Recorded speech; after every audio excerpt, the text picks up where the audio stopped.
Today is day 26 and muli siya ang among morning. Good morning, beautiful view of Sabtang Island sa Batanes. Uy, guys. It's nice to wake up like this, guys. Kaya ang view. So the breeze, the air, the view, the everything, the sunrise, the waves, the fresh air. It's very, very nice. Ay, kalami i-extend diri ko sa busa lang kasi mana. Pero wala ni namo nakita. Dapat nagstay migdugay diri. Kanay sa view. Grabe. Indot kayo mamata sa buntag ng bugnaw kayo, guys. Grabe yun. Mubalik lagi ko dire. Basta mubalik ko dire. Ano siya akong dapat busgo na akong kagalingon dire. Kanawa oh. My God, so beautiful. Oh my God, so beautiful. So beautiful. Nga nung 4 days lang may delay. It's amazing good. So guys, mag-prepare na tayo. Tour na mo later. So let's go.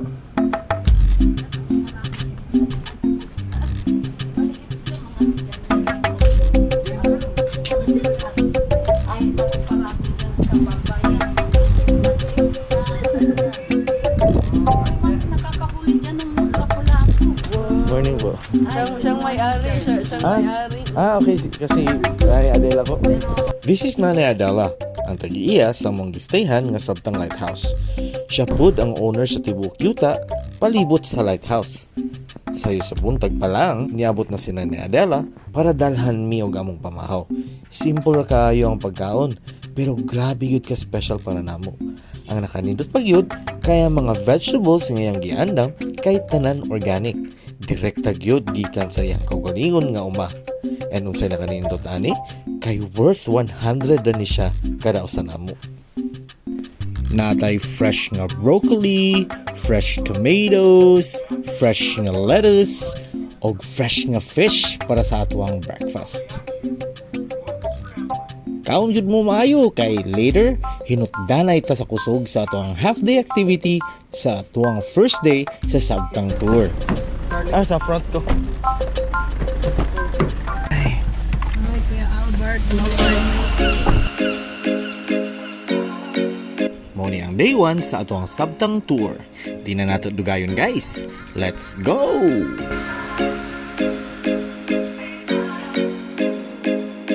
Sabtang Island is actually an island municipality made up of 6 barangays, and each one has its own unique charm and scenery.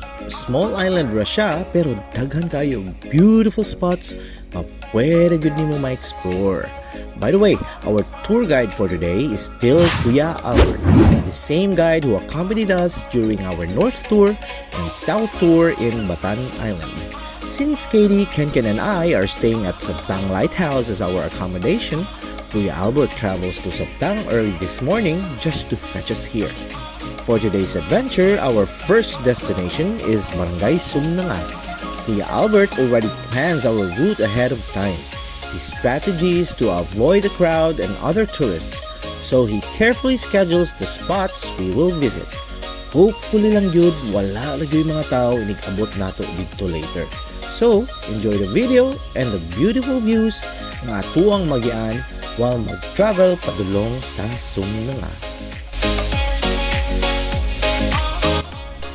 While nagbiyahe ta karon, mabantayan gud ninyo nga murag dili kaayo maayo ang mga dahon sa coconut trees nga ato ang magian.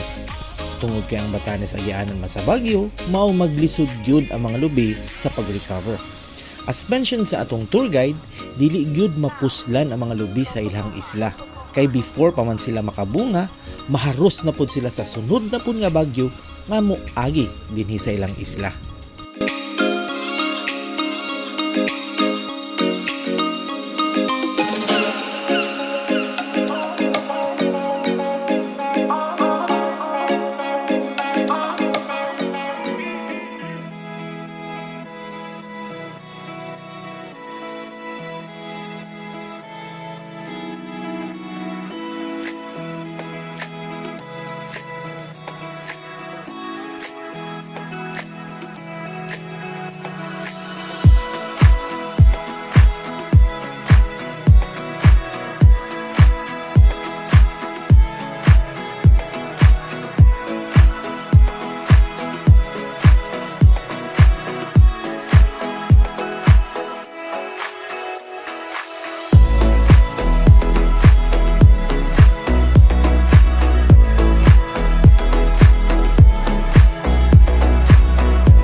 As you can see above, kural na siya or fence para sa mga baka o kanding.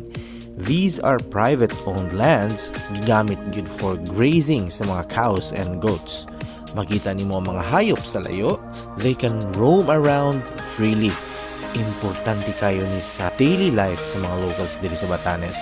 Kaya mao ni ang ilang source sa gatas ug uban pang mga produkto.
Kanang isla nga makita gikan diri nga nasa layo, mao kana ang Ivuhos Island. Usa siya ka uninhabited island, pasabot sa uninhabited, walay nagpuyo dira sa isla. Gigamit lamang ang isla sa mga lokal isip tugwayanan sa mga baka ug kanding. Gikan diri makita ang isla nga gipalibutan og mga white sand beaches ug nakitaan nako nga aduna pud siya dako nga potensyal sa turismo diri sa probinsya sa Batanes. Hopefully this island will be open in the future for tourism.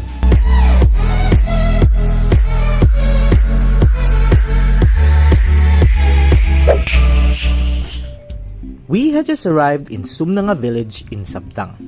And nakuha gyudayon sa akong attention ang mga old stone houses. Although naapod mga modern houses nga nagtindog sa palibot sa village, naagi hapon pipila ka mga traditional stone houses nga nagpabilin o nagbarog hangtod karon. Ma-fascinate gyud ko ani nila because Batanes is really known for these old houses. Seeing them up close makes you appreciate the history and culture of the place even more. Wow, stone houses. Dami dito. Dito na lang po tayo. Or, Dito. sige, mamaya na lang po tayo. Dito na lang tayo. Dito po tayo. Morning.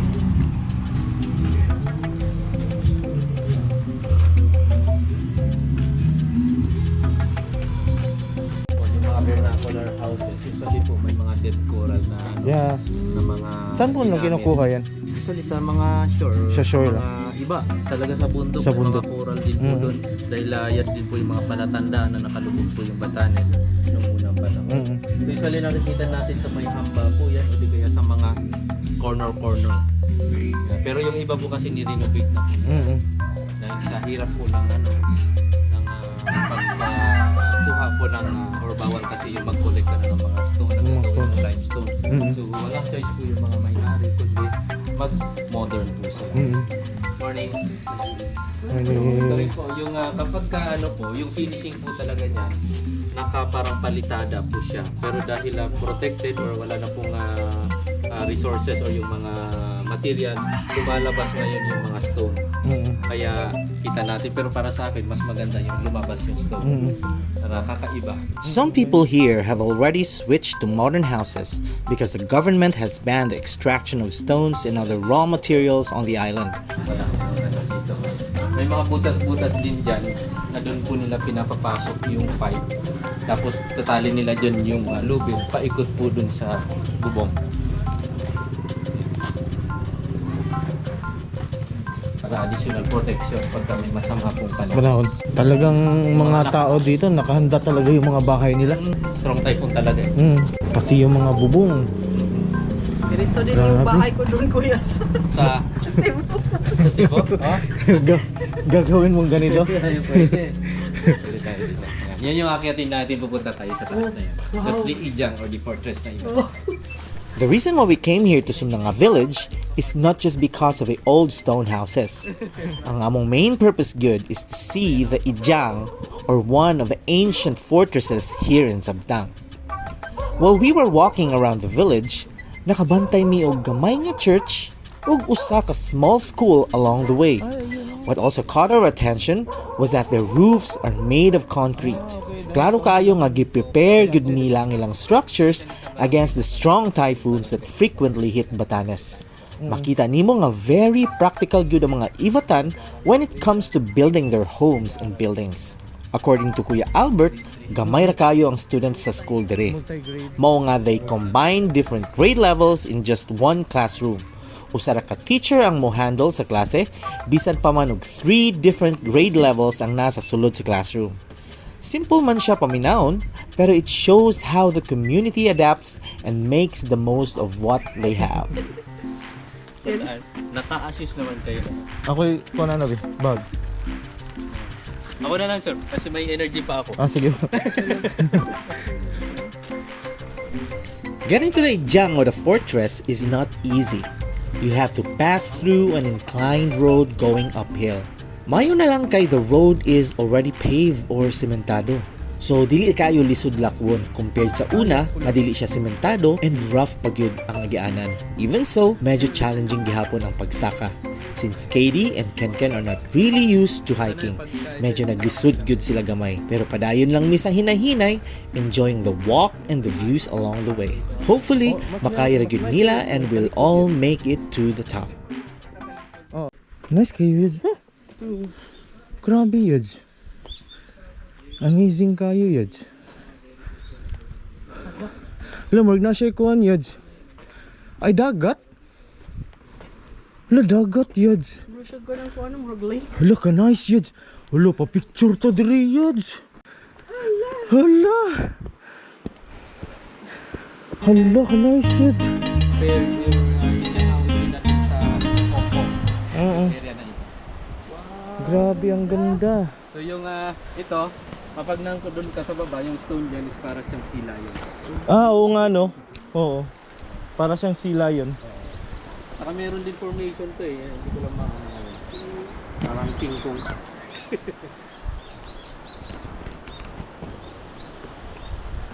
Yeah, hey guys. Saan kita? Wow. Wow. Very nice. Grabe. As in, very nice. Whew. Kana mong gianhi guys. Mao ni siya ang makita niyo sa luyo ang Duvok Bay. Then kani among padulngan karon mao ang Ijang or fortress sa ilang mga katutubo before. Lain-lain og tribo. Yanan ni sila yung mga digmaan. So mao ni siya nasa mga fortress. Wow. Mga remnants sa fortress nila sa babaw, mga gitumpi-tumpi nga bato. Wow, nindot sa view gid. Wow, it's very nice. Wow, it's very nice, Yads. Grabe, very nice gid diri. Actually guys, Yes. ang Dubak Bay ug si Kidi nagkinahanglan na siya og tabang. Wow! Wow, God! napagide diri ang nindot.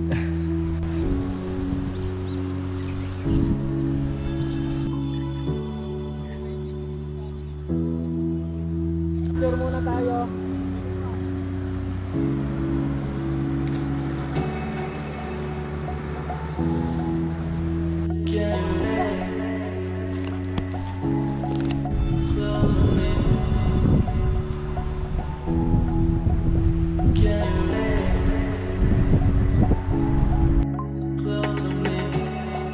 Then yung heart shape mo po. And then video po. Video, okay, yan. Okay.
Oh yeah, si horse. Hello, si Zio. Ano yan? Huwag mong lumihan yung area. No, nice no? Wow.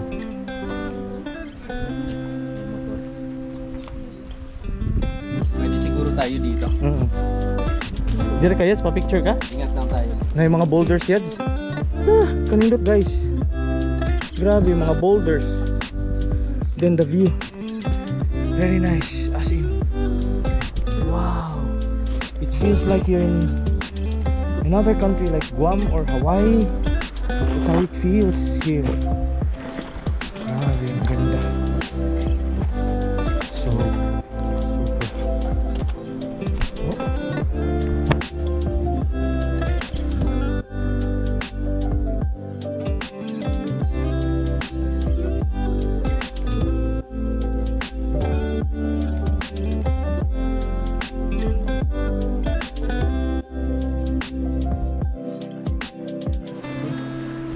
Grabe ang Batanes guys, as in grabe gud. I thought ang Itbayat mo na ay pinakanindot pod. I thought dito rin stop sa Itbayat ang tanan, pero grabe ang sabtang. Very nice. Woo! Grabe gud. Katag maprotektahan nila no. Lagi? Grabe gud kanin to. Tanawa guys, oh, yung view, oh. Sus, very nice. Imagine na ikaw, nagpuyo ka diha, then everyday mo ni mong view dir. No, tanaw ka ng balay ba? Ah, ano po? Yes, Drinking water, potable. Yes, potable. So ito yung luma na water source dito. Yeah, yes. Wow. Kasi hindi po siya na ano na tutuyuan. Ah, okay. May summer. Galing, no? Kaya bawal para di siya madumihan. Oo. Uy, nindot naman Ha? na kini. Ano, ikaw? Ang ganda. Ang ganda ng ano, kuya. Nasya ka? Yan. Minsan hindi mo siya nakukuha sa mismo video. Mm. Doon sa ganda. Sa ano lang talaga, sa nakikita personal mo talaga yung- makikita yung ganda. Kaya nga kinukuha ko yung glasses ko.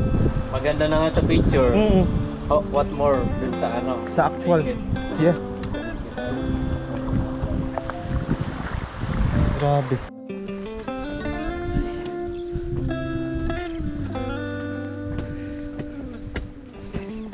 Wow. Very nice. Woo. Ang ganda. Kalimutan ko naman pangalan niya, kuya. Zoom na nga. Zoom na nga. Dito. Zoom na nga. Oo. Zoom na nga. Pinangalan kanina, barangay na Katwada, pinakamalit na barangay sa buong Pilipinas na 1,143 lang sila. Mm. Yung una natin napuntahan kanina, Apo, pass by lang. nagpass ba lang tayo?